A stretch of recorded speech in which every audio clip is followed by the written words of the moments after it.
Hello students, welcome back to another video. अगर आप लोग बीए फर्स्ट ईयर के फर्स्ट सेमेस्टर में हैं और इंग्लिश लिटरेचर को अपने मेजर या माइनर सब्जेक्ट के रूप में पढ़ रहे हैं तो आज का ये महासंग्राम क्लास आपके एग्जाम 2026-27 के लिए बहुत ही इंपॉर्टेंट होने वाला है, क्योंकि आज का ये जो वीडियो है मेजर और माइनर दोनों बच्चों के लिए है। क्योंकि देखो, इंग्लिश लिटरेचर में आपके पेपर का नाम है English pros and writing skills, और मैं आपकी टोटल 8 यूनिट से बनने वाले वो सारे इंपॉर्टेंट क्वेश्चन आंसर आज की वीडियो में लेकर आ गई हूँ, जो आपके एग्जाम में हर साल पूछे जाते हैं हर यूनिवर्सिटी में। तो आप चाहे कहीं से भी पढ़ाई कर रहे हैं, इस वीडियो के माध्यम से आप अपनी तैयारी कर सकते हैं। क्योंकि पहली साल बच्चों की होती है तो बच्चे काफी घबराते हैं कि कैसा क्वेश्चन आएगा, कैसे अपना आंसर लिखना है।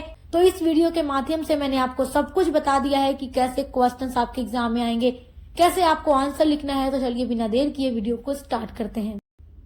तो देखिए, आपका पहला वेरी इंपॉर्टेंट क्वेश्चन है, right A note on Shri Aurobindo. Shri Aurobindo पर एक नोट लिखिए। तो देखिए, यूनिट नंबर फर्स्ट में आप लोगों ने सारे राइटर्स का कंट्रीब्यूशन पढ़ा हुआ है, और सबसे पहली वीडियो में आपको मैंने श्री अरबिंदो के बारे में पढ़ाया था। तो श्री अरबिंदो का कंट्रीब्यूशन आपसे पूछ सकता है, यानी कि आपसे पूछ देगा कि श्री अरबिंदो पर एक नोट लिखिए। तो आप किस तरीके से लिखेंगे, चलिए देखिए। वैसे तो हर एक टॉपिक पर डिटेल में वीडियो हमने अपलोड की है, तो आपने वो सारी वीडियोस नहीं देखी हैं तो देख लीजिएगा। टोटल 8 यूनिट्स हम पूरी पढ़ा चुके हैं। श्री अरबिंदो जिनका बॉर्न हुआ था 1872 में और डेथ हुई थी 1950 में, तो 1872 में इनका बॉर्न हुआ और इनकी डेथ हुई 1950 में। Was a great Indian philosopher, जो कि एक बहुत ही ग्रेट महान इंडियन फिलोसोफर यानी दार्शनिक थे, नेशनलिस्ट थे, पोएट थे एंड स्पिरिचुअल थिंकर भी थे। He played an important role India's freedom movement. उन्होंने बहुत ही important role Indian freedom movement में दिया, यानी हमारे भारत में जब अंग्रेज़ों का शासन था तो अंग्रेज़ों को यहाँ से भगाने के लिए जितने भी मूवमेंट हो रहे थे आज़ादी के लिए, तो उसमें श्री अरबिंदो ने भी बहुत बड़ा रोल अपना प्ले किया। इन्होंने, आप देखेंगे कि जो कांग्रेस 2 गुटों में बटी हुई थी, आप जब हिस्ट्री पढ़ते हैं तो जानते हैं इसके बारे में, नरम दल और गरम दल 2 गुटों में बटी थी। तो श्री अरबिंदो गरम दल के नेता थे, बहुत ही प्रमुख नेता थे। इन्होंने आज़ादी के लिए लड़े गए आंदोलनों में भी बहुत अच्छी अपनी भूमिका दी है। एंड लेटर, और बाद में, devoted his life to spiritual philosophy, और बाद में इन्होंने अपनी लाइफ को स्पिरिचुअल फिलोसफी में ख़त्म कर दिया। और आप देखेंगे इन्होंने पांडिचेरी में एक श्री अरबिंदो आश्रम की भी स्थापना की थी। He develop the concept of integral yoga, तो इन्होंने इंटीग्रल योगा का भी कॉन्सेप्ट डेवलप किया। His major works include The Life Divine, Savitri, Essays on the Gita, The Synthesis of Yoga and The Human Cycle। यहाँ पे आप जो देख रहे हैं उनके मेजर वर्क्स हैं जो उन्होंने इंग्लिश लिटरेचर में दिया है, और ये आपको लिखना होगा अलग से हेडिंग डालकर, ब्लैक पेन से हेडिंग एग्जाम में डालिएगा, His major works include। उसके बाद लिखिएगा द लाइफ डिवाइन, कॉमा लगाकर लिखिएगा सावित्री, फिर कॉमा लगाकर लिखिएगा एसेज ऑन द गीता, फिर लिखिएगा सिंथेसिस ऑफ योगा, फिर लिखिएगा द ह्यूमन साइकिल। ये सब इनके बहुत ही फेमस वर्क हैं जो इन्होंने इंग्लिश लिटरेचर में दिया है। आपका नेक्स्ट वेरी इंपॉर्टेंट क्वेश्चन है, right A note on Rabindranath Tagore. तो देखिए, रविन्द्रनाथ टैगोर और श्री अरबिंदो ये दोनों राइटर्स बहुत ही इंपॉर्टेंट हैं आपके लिए। आपका जो कंट्रीब्यूशन आएगा इन दोनों ही राइटर्स से आएगा, और मैंने वीडियो के स्टार्ट में ही आपको बता दिया है आपकी टोटल 8 यूनिट से जितना भी इम्पोर्टेंट क्वेश्चन आएगा वो सब कुछ मैं आपको इस वीडियो में बताऊंगी। तो चलिए अब देखते हैं रविन्द्रनाथ टैगोर के बारे में। जब आप रविन्द्रनाथ टैगोर के बारे में लिखेंगे तो आप पहले हेडिंग डाल दीजिएगा। देखिए, कोई भी आंसर लिखें आप हेडिंग ज़रूर डालिएगा। श्री अरबिंदो के बारे में लिखेंगे तो डाल दीजिएगा बायोग्राफी ऑफ श्री अरबिंदो, या फिर डाल दीजिएगा कॉन्ट्रीब्यूशन ऑफ श्री अरबिंदो। फिर रविन्द्रनाथ टैगोर का पूछेगा तो डाल दीजिएगा कॉन्ट्रीब्यूशन ऑफ रविन्द्रनाथ टैगोर। उसके बाद लिखिएगा रविन्द्रनाथ टैगोर, फिर आप ब्रैकेट में भी ये लिख सकते हैं या अलग से ब्लैक पेन से आप सबसे पहली लाइन में डाल दीजिएगा बॉर्न एंड डेथ। बॉर्न में लिख दीजिएगा 1861 और डेथ में लिख दीजिएगा 1941, यानी 1861 में रविन्द्रनाथ टैगोर का जन्म कलकत्ता में हुआ था, ये आप जानते हैं, और 1941 में उनकी डेथ हुई थी। Rabindranath Tagore was a great Indian poet, ये बहुत ही महान इंडियन पोएट थे यानी कवि थे। ये पोएट्री भी लिखते थे, राइटर भी थे, फिलोसोफर यानी दार्शनिक भी थे, एंड सोशल रिफॉर्मर और समाज सुधारक भी थे। He was born in Calcutta, उनका बॉर्न कलकत्ता में हुआ था। Was the first Asian to win the Nobel prize in literature 1913 for Gitanjali. देखिए, ये पूरे एशिया के फर्स्ट व्यक्ति थे, पर्सन थे, जिन्होंने नोबेल प्राइज जीता था लिटरेचर के क्षेत्र में 1913 में। गीतांजलि इनकी बहुत ही फेमस बुक है। तो जब रविन्द्रनाथ टैगोर ने गीतांजलि बुक लिखी थी, तो देखिए भारत में तो ये पहले व्यक्ति थे, पूरे भारत में इनसे पहले किसी को भी नोबेल प्राइज नहीं दिया गया था। और भारत के साथ साथ पूरे एशिया के भी ये पहले ऐसे व्यक्ति थे जिनको लिटरेचर के फील्ड में नोबेल प्राइज दिया गया था। तो पूरे एशिया के फर्स्ट पर्सन थे जिनको नोबेल प्राइज दिया गया 1913 में। जिनका ऑब्जेक्टिव टाइप पेपर होता है वो भी बच्चे ये सारे पॉइंट्स नोट करते रहेंगे। Tagore wrote poems, novel, short stories, plays and essays. देखो, इन्होंने पोएम्स भी लिखी, नॉवेल्स भी लिखी। आप इनकी नॉवेल्स पढ़ेंगे जब आप आगे बढ़ेंगे, आगे सेमेस्टर में जाएंगे। तो अभी आप लोग फर्स्ट सेमेस्टर में हैं तो आपको इनका कोई वर्क नहीं दिया गया है, लेकिन जब आप आगे बढ़ेंगे, जैसे जैसे आपका सेमेस्टर बढ़ेगा तो आपको इनका नॉवेल पढ़ने के लिए मिलेगा। इन्होंने शॉर्ट स्टोरीज भी लिखी हैं, प्लेज यानी ड्रामा भी लिखा है, ये ड्रामाटिस्ट भी थे। इन्होंने एस्से भी लिखा है, एस्सेइस्ट भी थे। तो एक देखो, ये आर्टिस्ट भी थे, ये चित्र भी बनाते थे, ये आर्टिस्ट भी थे। ही also compose India's national anthem जंगन मन। देखो, इंडिया का जो हमारे नेशनल एंथेम है, राष्ट्रगान है, जंगन मन अधिनायक जय है, उसको रविन्द्रनाथ टैगोर ने ही लिखा है। उसके बाद अगली हेडिंग डाल दीजिएगा, his major work include Gitanjali, Gora, Ghare बारे, छोकरे बाली, काबुली वाला एंड द गार्डनर। तो देखो, ये सब आप जो देख रहे हो इनका मेजर वर्क है जो इन्होंने, देखिए अपने जो भी वर्क्स हैं, बहुत सारे वर्क्स इन्होंने अधिकतर अपनी बंगाली मातृभाषा में ही लिखा है, क्योंकि ये बंगाल के थे, कलकत्ता में इनका जन्म हुआ था। और उसको बाद में देखो ट्रांसलेट भी किया गया है इंग्लिश में। तो जब आप आगे सेमेस्टर में बढ़ेंगे तो आप इंग्लिश में उनके बारे में सारी चीज़ें पढ़ेंगे। ही फाउंडेड विश्व भारती यूनिवर्सिटी एंड शांति निकेतन। देखो, इन्होंने शांति निकेतन में एक छोटा सा स्कूल बनाया था, लेकिन धीरे धीरे वो विश्व प्रसिद्ध यूनिवर्सिटी हो गया और उसका नाम है विश्व भारती यूनिवर्सिटी, जहाँ पर आज पूरे विश्व से, पूरी दुनिया से छात्र छात्राएं पढ़ने के लिए आते हैं। आपका अगला वेरी इंपॉर्टेंट क्वेश्चन है। देखो, ये क्वेश्चन बहुत इंपॉर्टेंट है और ये वेरी शॉर्ट में पूछता भी है। What is the difference between autobiography and biography. तो ऑटोबायोग्राफी एंड बायोग्राफी में क्या डिफरेंस है। देखो, ये अलग अलग से भी पूछ देता है कि व्हाट इज ऑटोबायोग्राफी या व्हाट इज बायोग्राफी, लेकिन एग्जाम में इस तरीके से क्वेश्चन ज़्यादा पूछे जाते हैं कि डिफरेंस क्या है ऑटोबायोग्राफी एंड बायोग्राफी में। तो देखिए, पहले तो आप हेडिंग डाल देंगे difference between autobiography and biography, फिर लिखिएगा पहला पॉइंट डाल दीजिएगा, पहली हेडिंग डाल दीजिएगा ऑटोबायोग्राफी। उसके बाद देखो अगली हेडिंग आप रखेंगे बायोग्राफी। तो पहले ऑटोबायोग्राफी में लिख लीजिएगा, an autobiography is the life story of a person written by the person himself और हर सेल्फ। ऑटोबायोग्राफी, जिसको हिंदी में आत्मकथा कहते हैं, इज द लाइफ स्टोरी, ये लाइफ की स्टोरी यानी जीवन की कहानी होती है, ऑफ ए पर्सन, एक व्यक्ति की, रिटन बाई, जो लिखी होती है, द पर्सन, उसी व्यक्ति के द्वारा, हिमसेल्फ और हर सेल्फ। हिमसेल्फ का मतलब जब आदमी, कोई भी व्यक्ति, कोई भी पुरुष है, जब अपनी ऑटोबायोग्राफी लिखता है अपने हाथों से, और हर सेल्फ यानी कोई महिला भी लिख सकती है अपनी ऑटोबायोग्राफी। तो जब भी कोई इंसान अपने हाथों से अपने लाइफ की पूरी स्टोरी लिखता है तो उसको ऑटोबायोग्राफी कहते हैं। It is written in the first person, ये first person point of view में लिखी जाती है। क्यों first person point of view में लिखी जाती है?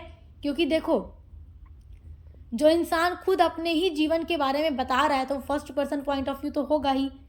एंड इंक्लूड्स पर्सनल एक्सपीरियंसेस, और इसमें उस व्यक्ति के सारे पर्सनल एक्सपीरियंसेस होते हैं, थॉट्स होते हैं, इमोशंस होती हैं।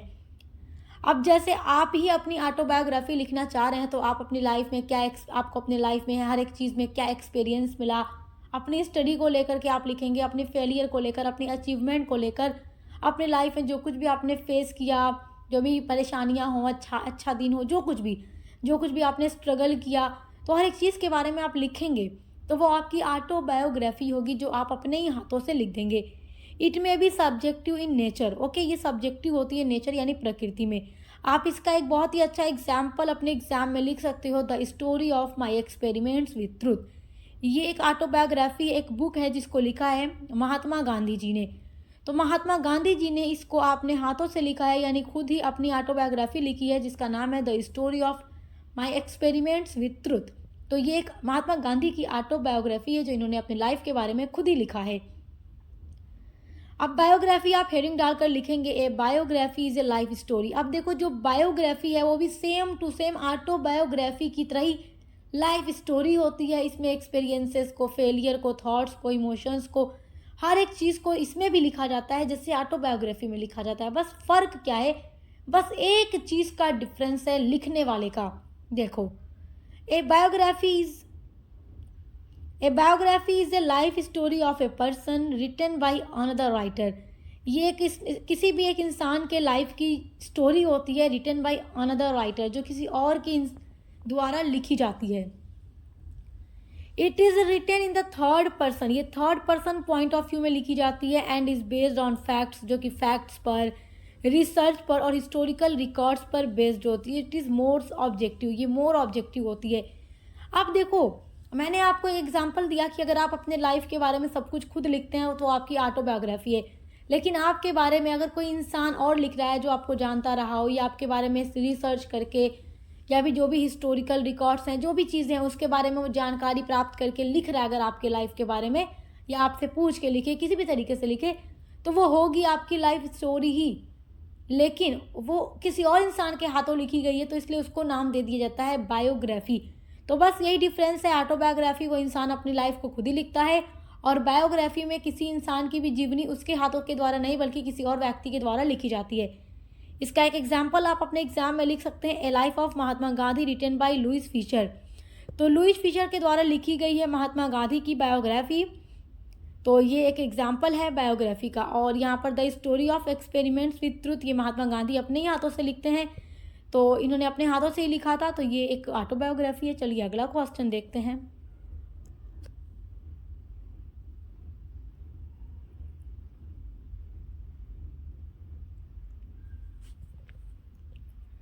आपका अगला वेरी इंपॉर्टेंट क्वेश्चन है डिफाइन मेमोयर। ये सारे ऐसे क्वेश्चंस हैं जो हर साल आपके एग्जाम में आते हैं। और स्टूडेंट्स देखिए, आपकी टोटल 8 यूनिट्स में जो भी शॉर्ट स्टोरीज, एसेज वगैरह दिए गए हैं, उनका जो क्रिटिकल एप्रिसिएशन है या थीम है, जो भी इंपॉर्टेंट चीज़ें हैं जो लॉन्ग क्वेश्चन में पूछी जाती है, उस पर हमने अलग अलग से वीडियोस बनाई है। जैसे राइटर्स के बारे में पूछ देता है, जैसे आपके सिलेबस में चार्ल्स लैम का इससे दिया गया है ड्रीम चिल्ड्रेन, वहाँ से लॉन्ग क्वेश्चन आता है। फ्रांसिस बेकन का ऑफ स्टडीज़, तो फ्रांसिस बेकन के बारे में सेक्शन सी में क्वेश्चंस आते हैं, तो उन पर अलग अलग वीडियोस पूरी अपलोड है, प्लेलिस्ट में ऐड है, आपको लिंक इसी वीडियो के डिस्क्रिप्शन बॉक्स में मिल जाएगी, आप देख लीजिएगा। देखिए, मेमोयर आपसे सेक्शन ए में पूछेगा, ठीक है। तो ये क्या होता है, देखो, ये आप पढ़ चुके हो यूनिट नंबर 2 में, एक एक चीज़ के बारे में मैंने आपको पढ़ाया है। A memoir is a type of life writing. Memoir जो है ये लाइफ राइटिंग है, इसमें भी लाइफ की ही किसी घटना का वर्णन होता है। ये भी पर्सनल एक्सपीरियंस पर ही बेस्ड होता है जो मेमोयर होता है। मेमोयर को हिंदी में आप स्मृति कह सकते हैं। यानी कोई भी राइटर जब कुछ लिखता है तो मान लो उसे कोई इवेंट याद आ रहा है, कोई भी पुराने पल उसको याद आ रहे हैं, उसकी मेमोरी पर बेस्ड होता है। तो मतलब देखो, इसमें भी राइटर अपनी पर्सनल एक्सपीरियंस पर, ऑटोबायोग्राफिकल चीज़ें ही होती हैं, लेकिन फ़र्क इतना होता है इसमें पूरी लाइफ को इंक्लूड नहीं किया जाता, बस इसमें कुछ ऐसे पल को शामिल किया जाता है जिसकी याद राइटर को आ रही होती है, यानी ये मेमोरी पर बेस्ड होता है। तो अब देखो, it is written by a person, ये लिखा जाता है एक पर्सन, एक व्यक्ति के द्वारा, अबाउट हीज और हर ओन लाइफ एक्सपीरियंस। तो लिखने वाला लड़की भी हो सकती है, लड़का भी हो सकता है। तो लिखने वाली महिला होगी, लेखिका होगी, तो वो हर यूज़ होगा, और अगर पुरुष होगा तो हीज यूज़ होगा। तो ये लेखिका या लेखक के अपने ओन मतलब अपने लाइफ एक्सपीरियंसेस पर बेस्ड होता है, but it focuses only on important events और मेमोरीज। लेकिन ये किसी भी इम्पॉर्टेंट इवेंट या मेमोरी पर फोकस करता है, नॉट द होल लाइफ। जैसे मान लो कि कोई भी इंसान है, कहीं घूमने गया है, ठीक है, घूम कर वो आ गया है, कुछ दिन गुजर गए, महीना साल भी गुजर सकता है, तो अब उसको वो पल काफ़ी याद आ रहे हैं, उसको मतलब चीज़ें याद आ रही हैं, रिकॉल कर रहा है, उसको अच्छा लग रहा है, सोच रहा है, तो सोचता है चलो क्यों ना इस पर लिख दूँ। तो लेखक हो या लेखिका जब सोचता है चलो इस पर लिख देता हूँ या लिख देती हूँ, तो वो उसी मोमेंट के बारे में सब कुछ लिख डालते हैं, मेमोरी पर बेस्ड होता है। तो ये भी हो गया उनके पर्सनली एक्सपीरियंस पर बेस्ड है, लेकिन यहाँ पर पूरी लाइफ को वो एक्सप्लेन नहीं करेगा। It is written in simple personal language and shows the writer's feeling and thoughts. ये काफ़ी सिंपल और पर्सनल लैंग्वेज में लिखा जाता है और ये राइटर्स की फीलिंग्स और उसके थॉट को दिखाता है। Memoir helps reader understand life real life experiences in the easy and interesting way. और जो मेमायर होता है वो रीडर की हेल्प करता है अंडरस्टैंड यानी समझने में रियल लाइफ एक्सपीरियंस। जो राइटर का रियल लाइफ एक्सपीरियंसेस होता है उसको ईजी तरीके से और इंटरेस्टिंग वे में समझने में मदद करता है। आपका अगला वेरी इंपॉर्टेंट क्वेश्चन है what is plot. This is very very important. ये क्वेश्चन आपके एग्जाम में ज़रूर आएगा कि प्लॉट क्या है, तो आप इसके बारे में बहुत अच्छे से पढ़ के जाइएगा। वैसे यूनिट नंबर 2 में आप इसके बारे में पढ़ चुके हैं। यूनिट नंबर 2 में आपको प्लॉट के बारे में पढ़ा चुकी हूँ। आपने एलिमेंट्स ऑफ शॉर्ट स्टोरी पढ़ा है, उसमें आपने plot, characterization, narrative technique, structure के बारे में पढ़ा है। और मैंने आपसे कहा है जब आपसे लॉन्ग क्वेश्चन में पूछेगा तो चारों ही पूछेगा और सेक्शन बी में पूछेगा, ये बात याद रखिएगा। सी में भी पूछ सकता है, लेकिन जब सेक्शन ए में पूछेगा तो व्हाट इज़ प्लॉट इस तरीके से पूछेगा।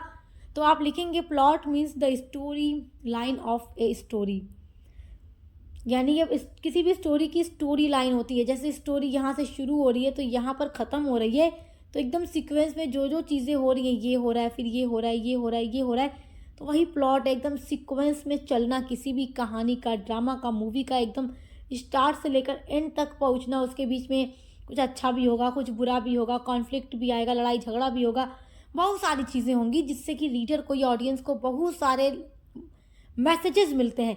तो स्टोरी स्टार्ट से लेकर एंड तक जहाँ तक पहुँचती है एक सीक्वेंस में, वही प्लॉट होता है।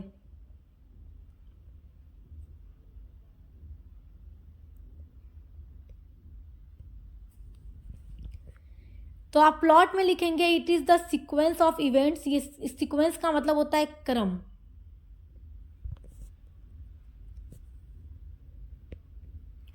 क्रम का मतलब एक सीक्वेंस में चल रहा है। तो it is the sequence of events, ये घटनाओं, इवेंट्स का मतलब घटनाओं का क्रम होता है। That happens from the beginning to the end of a story. जो बिगिनिंग मतलब शुरुआत से लेकर स्टोरी एंड तक होती है, उसके बीच में बहुत सारे इवेंट्स होते हैं, तो वो सब प्लॉट कहे जाते हैं।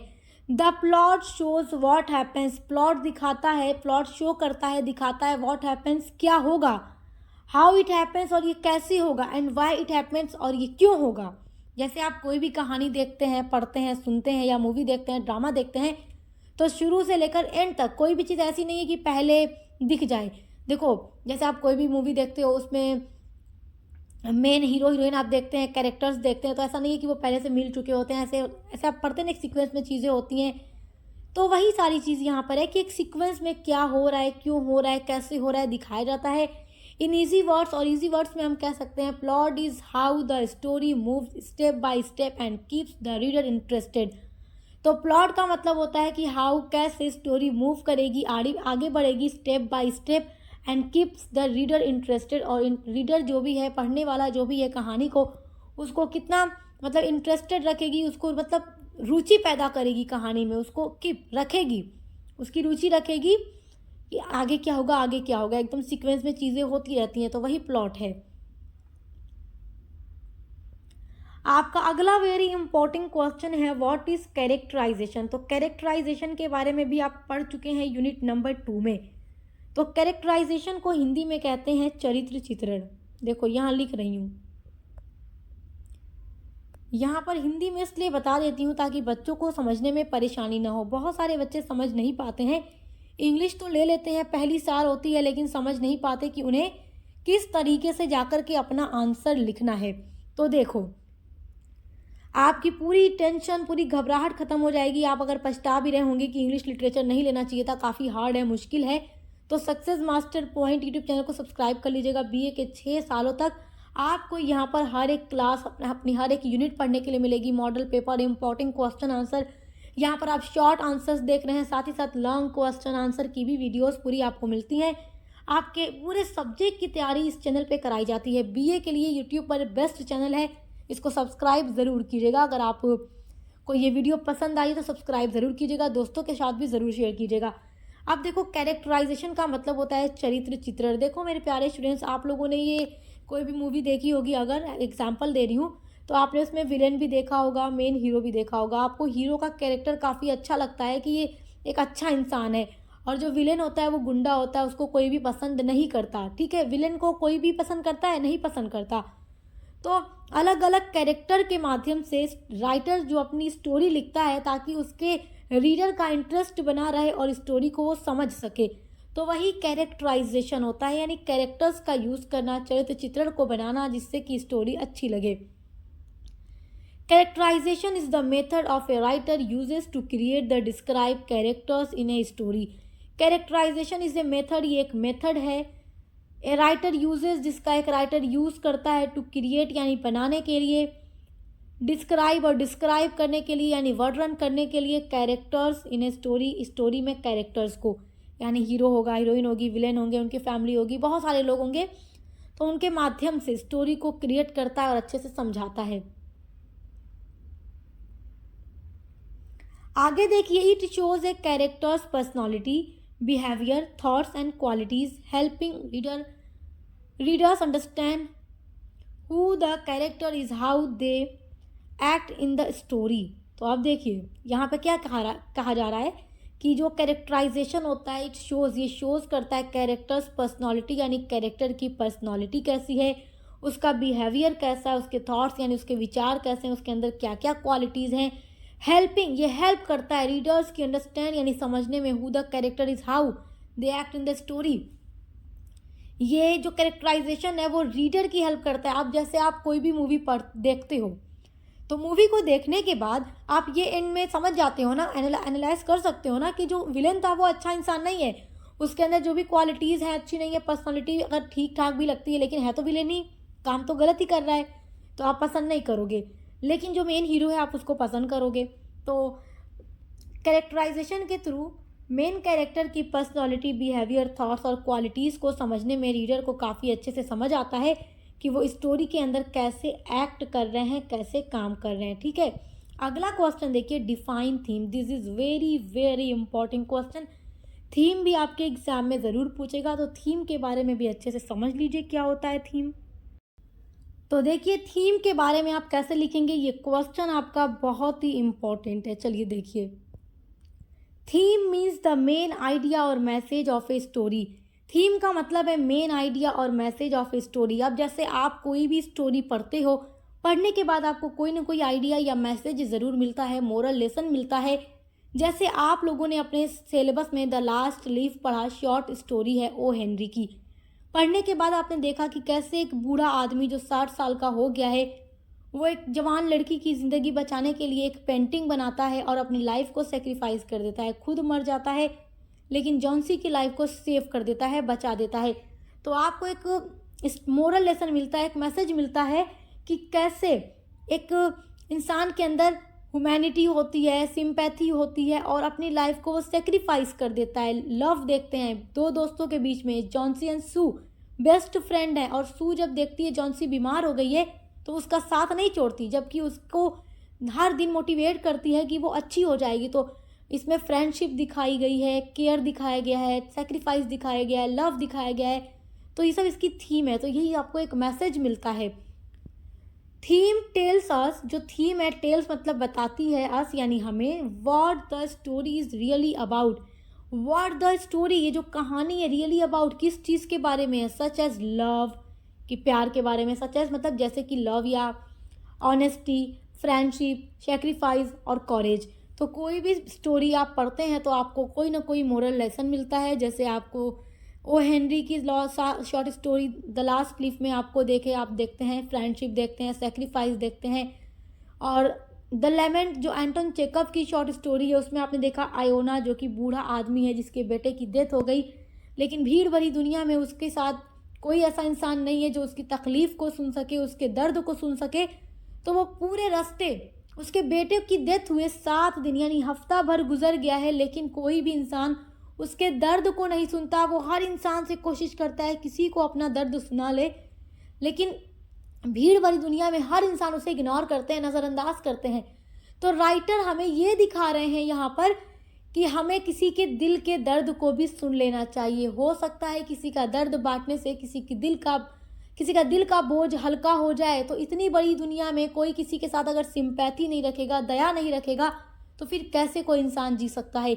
जैसे अयोना, जो एक गरीब बूढ़ा आदमी है जिसका एक ही बेटा था, जवान बेटा मर गया, लेकिन इसके दर्द को बांटने वाला इस दुनिया में कोई नहीं है। बूढ़ा हो गया है, खुद ही गाड़ी चला रहा है, घोड़ा गाड़ी चला के पैसे कमा रहा है कि अपनी लाइफ को गुजार सके, तो कोई उसको नहीं सुनता। तो हर स्टोरी हमें कोई ना कोई मोरल लेसन देती है, मैसेज देती है, उसी को कहते हैं theme. It is the lesson और central thought that the writer wants to reader to understand from the story. और ये एक लेसन या सेंट्रल थॉट होता है जिसको राइटर बताना चाहता है स्टोरी के थ्रू अपने रीडर को। और हर स्टोरी हमें कोई ना कोई मोरल लेसन ज़रूर देती है। आपका next very very important question है humour and pathos. What is humour and pathos, ये आपसे ज़रूर पूछेगा। ह्यूमर एंड पैथोस दोनों आपको एक दूसरे के अपोजिट देखने को मिलेंगे। ह्यूमर क्या होता है, देखो अक्सर एग्जाम में ये दोनों एक साथ ही सेक्शन ए में पूछता है। और आपने देखा होगा जो एग्ज़ाम का पेपर मैंने अभी जल्दी ही अपलोड किया है चैनल पे, तो उसमें ये सेक्शन ए में क्वेश्चन पूछा भी गया है, एक ही साथ पूछा गया है कि ह्यूमर एंड पैथोस क्या है, मतलब what is the humour and pathos. आप आंसर लिखेंगे humour is when A story और सिचुएशन मेक अस लाफ और feel happy. It includes funny events, jokes और सिली कैरेक्टर्स। ह्यूमर इज़ व्हेन किसी भी कहानी में जब सिचुएशन मेक्स अस लाफ, अस मतलब हमें, मेक्स मतलब बनाती है, लाफ मतलब हंसाने वाला और फील हैप्पी। जब भी कोई स्टोरी पढ़ के आपको काफ़ी हंसी आती है, आपको अच्छा लगता है, सिचुएशन काफ़ी मतलब कि सिचुएशन जो होती है काफ़ी अच्छी होती है, आप अच्छा फील करते हैं, जिसमें इंक्लूड्स इस तरीके की स्टोरी में शामिल होता है फ़नी इवेंट्स, जोक वगैरह होता है। कोई भी राइटर जब अपने रीडर को हंसाना चाहता है तो ह्यूमर का यूज़ करता है, हंसी मजाक करता है। Pathos is when a story makes us feel sad, sorry और इमोशनल। कोई भी राइटर जब अपने रीडर को उदास करना चाहता है तो वो पैथोस का यूज़ करता है। ह्यूमर एंड पैथोस दो प्रोज डिवाइसेस हैं। आपने यूनिट नंबर 3 में बहुत सारे प्रोज डिवाइसेस पढ़े हैं, जिनमें से ह्यूमर एंड पैथोस और थीम बहुत इंपॉर्टेंट है। ये सब यूनिट नंबर 3 में ही आपने पढ़ा है। राइटर जब रीडर को फील कराना चाहता है सैड, तब वो पैथोस का यूज़ करता है। इट शोज पेन, ये दर्द को दिखाता है, सफरिंग दुख को दिखाता है, और सैडनेस उदासी को दिखाता है of characters, so we can understand their feelings, और हम कैरेक्टर्स की फीलिंग को समझ पाते हैं। जैसे आप देखते हैं द लेमेंट में जो आप देखते हैं वो पैथोस ही तो देखते हैं। इमोशनल आप हो जाते हैं स्टोरी को पढ़ने के बाद, सैड हो जाते हैं आप। चलिए अगला इंपॉर्टेंट क्वेश्चन देखिए। आपका अगला क्वेश्चन बन रहा है the last leaf short story से how does the last leaf save Johnsy. Johnsy को जब न्यूमोनिया हो गया तो आखिरी पत्ता कैसे जॉन्सी की लाइफ को सेव करता है। आप जानते हैं कि जो वो लास्ट लीफ है, जॉन्सी को लगता था कि जब गिरेगा तो जॉन्सी भी मर जाएगी, लेकिन वही आखिरी पत्ता उसे जीने की उम्मीद देता है। तो कैसे वो जी जाती है। जॉन्सी थिंक्स, जॉन्सी सोचती है, शी विल डाई, वो मर जाएगी, when the last leaf falls, जब पेड़ का आखिरी पत्ता गिरेगा। But the old artist Behrman, लेकिन जो बूढ़ा आदमी बेहरमैन था, आर्टिस्ट था, ये भी कलाकार था, पेंटिंग ही बनाता था, paints a leaf on the wall, जो दीवार पर लीफ बनाता है। जब आधी रात को पत्ती गिर गई थी तो अगली सुबह जब जॉन्सी देखती तो उसकी होप ही खो जाती, वो भी और बीमार पड़ जाती, क्योंकि जैसे जैसे पेड़ का पत्ता गिर रहा था वो और बीमार हो रही थी। तो बेहरमैन ने सोचा कि चलो मैं एक पत्ती बना देता हूँ दीवार पे। वो आधी रात को जाकर तूफानी रात में वो पत्ती बनाता है। सीइंग इट, और जॉन्सी जब उसको देखती है, जॉन्सी गेन्स होप और रिकवर्स, जॉन्सी को एक होप मिल जाती है रिकवर होने की। Showing selfless sacrifice and the power of hope, और हम इसमें एक सेल्फलेस सेक्रीफाइस देखते हैं, और वो सेक्रीफाइस है बेहरमैन का सेक्रीफाइस। और हम इसमें होप की पावर देखते हैं, और होप की पावर जॉन्सी को मिलती है कि वही पत्ता जो उसके मरने की वजह बन रहा था उसको जीने की उम्मीद दे देता है। और वो आखिरी पत्ता एक रियल नहीं था, वो लास्ट लीफ जो जॉन्सी देखती है वो केवल एक पेंटिंग थी जो बेहरमैन के द्वारा बनाई गई थी, जो बेहरमैन की लास्ट पेंटिंग थी और उसकी मास्टरपीस पेंटिंग थी। आप पूरी स्टोरी पढ़िएगा, बहुत ही कमाल की स्टोरी है, बहुत ही मज़ेदार स्टोरी है। मैंने पूरी स्टोरी पढ़ाई हुई है, समरी चैनल पे अपलोड है, प्लेलिस्ट में देख लीजिएगा। अगला क्वेश्चन है what is the central theme of the last leaf. This is very important question. जिस शॉर्ट स्टोरी से क्वेश्चन आपका आएगा, जैसे आएगा बिल्कुल वैसे बता रही हूँ, देख लो। ये सारा क्वेश्चन लॉन्ग में भी आ जाता है, थीम वगैरह, तो लॉन्ग के लिए मैंने अलग वीडियो बनाई है। यहाँ पर हम केवल short, very short answer type questions के पर्पज से देख रहे हैं, ये बात याद रखिएगा। The central theme is grief, suffering and human weakness. The lament, Anton Chekhov की शॉर्ट स्टोरी जिसका मतलब है ग्रीफ, इसकी थीम ग्रीफ है, सफरिंग कष्ट है, और ह्यूमन वीकनेस इंसान की वीकनेस है। द स्टोरी शोज, ये कहानी दिखाती है हाउ पीपल रिएक्ट, कि पीपल कैसे रिएक्ट करते हैं, लॉस एंड डिसअपॉइंटमेंट, जब वो खोते हैं और निराश होते हैं, ऑफन विद एंगर, सैडनेस और हेल्पलेसनेस, जैसे आप इसमें आयोना को देखते हैं। चलिए अगला क्वेश्चन आपका है, बहुत इंपॉर्टेंट क्वेश्चन है, what challenge do women face in profession according to Woolf. Virginia Woolf का ऐसे प्रोफेशन फॉर वुमेन आपके सिलेबस में दिया गया है और इसमें ये क्वेश्चन इंपॉर्टेंट है। वैसे तो हर एक शॉर्ट स्टोरी और हर एक एस्से के लिए मैंने अलग से इंपॉर्टेंट क्वेश्चन आंसर की वीडियोस बनाई हैं, तो आप उनको भी देख सकते हैं, ये क्वेश्चन वहाँ से इंपॉर्टेंट है। कहा जा रहा है कि व्हाट चैलेंजेस डू वुमेन, मतलब प्रोफेशन में महिलाओं को किन चैलेंजेस का सामना करना पड़ता है according to Woolf. Virginia Woolf क्या कहती हैं कि एक अपनी लाइफ में एक महिला को, एक औरत को सफल होने के लिए किन किन चुनौतियों का सामना करना पड़ता है। Woolf explains that women face society's prejudice. Virginia Woolf कहती हैं कि जो महिला है फेस करती है, सामना करती है सोसाइटी यानी समाज की प्रिजुडिस की, समाज की पूर्व धारणाओं का और उसके पूर्वाग्रह का, फियर यानी डर का, सेल्फ डाउट, तो जो भी समाज की पूर्व धारणाएं हैं यानी कि पूर्वाग्रह हैं, भय है और आत्मसंदेह है, एक महिला उनका सामना करती है। They are often restricted by traditions, family and men's dominance which prevents them for expressing their true abilities or ideas freely। Virginia Woolf कहती हैं कि जो भी ट्रेडिशंस यानी परंपराएं हैं, जो भी फैमिली यानी परिवार है, या जो भी पुरुषों का प्रभुत्व है एक महिला के ऊपर, अक्सर उनकी वास्तविक क्षमताओं और विचारों को स्वतंत्र रूप से व्यक्त करने में बाधा डालता है। क्योंकि वर्जीनिया वुल्फ का मानना है कि समाज में महिलाओं को दबकर नहीं रहना चाहिए, फाइनेंशियल रूप से भी उन्हें फ्री होना चाहिए, मतलब स्वतंत्र होना चाहिए। एक महिला कब तक एक पुरुष के ऊपर बोझ बनेगी। बोझ का मतलब ये है कि मतलब फाइनेंशियल देखा जाए तो हर एक चीज़ का जो अधिकार है सोसाइटी में वो पुरुषों को है, तो कब तक महिलाएं घर की चार दीवारी के अंदर कैद रहेंगी। उन्हें भी बाहर निकलने का अधिकार होना चाहिए। जिस तरीके से पुरुषों को बाहर जाकर जॉब करने का अधिकार है, महिलाओं को भी होना चाहिए। पैसों पर केवल क्यों, मतलब कि एक आदमी का अधिकार होगा, महिलाओं का भी होना चाहिए। फाइनेंशियल रूप से वो भी मजबूत होनी चाहिए, उसको भी काम करके कमाने का हक है, अपने लिए बोलने का हक है।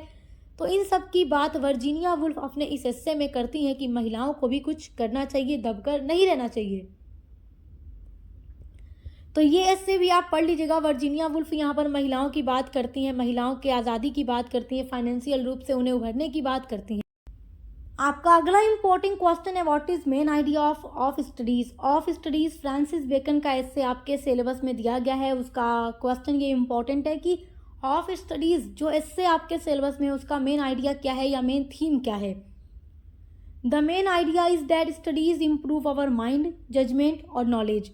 तो इस एस्से में आप देखते हैं, ये एस्से पूरा पढ़ा चुकी हूँ, समरी चैनल पे हमारे अपलोड है।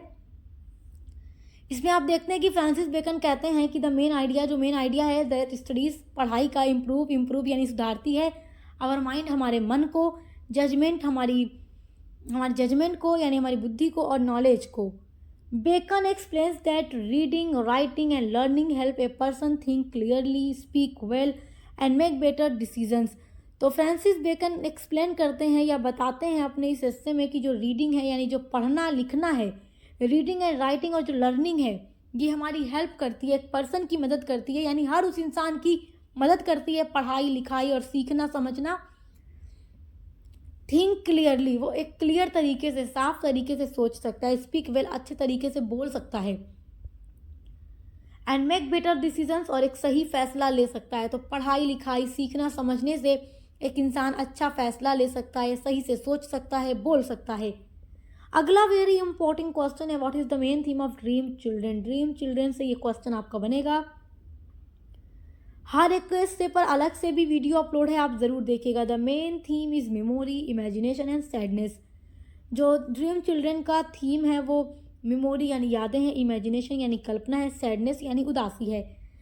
Charles lamb shares his childhood memories and dreams.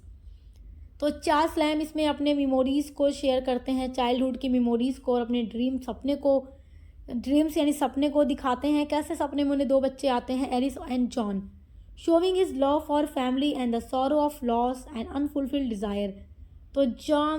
तो चार्ल्स लैम्ब इसमें दिखाते हैं प्यार, फैमिली के प्यार को, और सॉरो यानी दुख, ऑफ लॉस यानी खोने का दर्द, और जो अनफुलफिल्ड डिज़ायर यानी ऐसी इच्छा जो कभी पूरी न हुई हो, उसके पूरे न होने का जो दुख होता है वो क्या होता है, इसके बारे में चार्ल्स लैम्ब बताते हैं। तो ये जो एस्से है ऑटोबायोग्राफिकल एस्से है, जिसमें चार्ल्स लैम्ब अपनी ही लाइफ के बारे में बताते हैं, अपनों को खोने का दर्द बताते हैं, अपनी लाइफ में अकेलेपन के बारे में ये इस हिस्से में बताते हैं। अगला आपका इम्पोर्टेंट क्वेश्चन है, देखिए, what is power point presentation. Unit number 8 में आप पढ़ चुके हैं what is power point presentation, जिसको शॉर्ट में पीपीटी भी कहते हैं।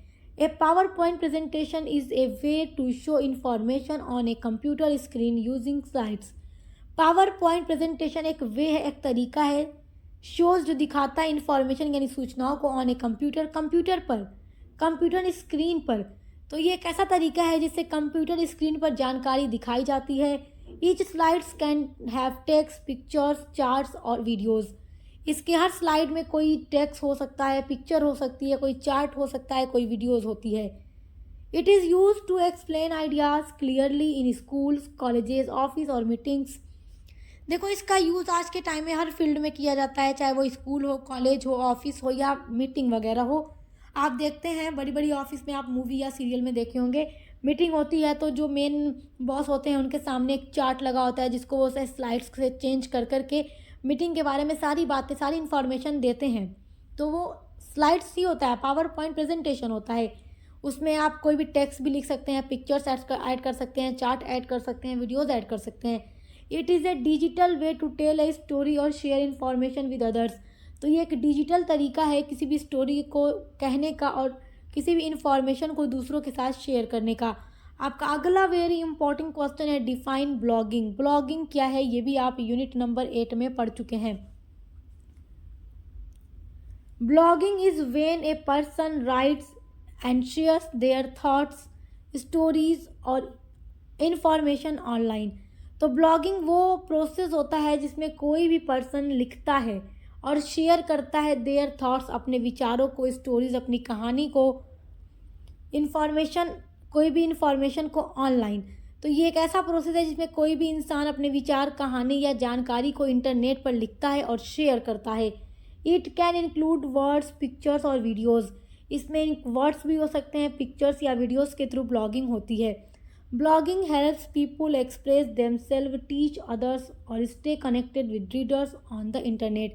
ब्लॉगिंग लोगों को खुद को व्यक्त करने, दूसरों को सीखने, सिखाने और इंटरनेट पर पाठकों यानी रीडर से जुड़े रहने में मदद करती है। तो माय डियर स्टूडेंट्स, आज की वीडियो में जितने भी इम्पॉर्टेंट क्वेश्चन आंसर मैंने आप लोगों को बताए हैं, ये सब बहुत ही इम्पॉर्टेंट हैं आपके एग्ज़ाम 2026-27 के लिए। जितने भी बच्चे एग्ज़ाम देंगे उनके लिए वीडियो काफ़ी इंपॉर्टेंट है, तो देख कर अच्छे से तैयारी करते रहिए।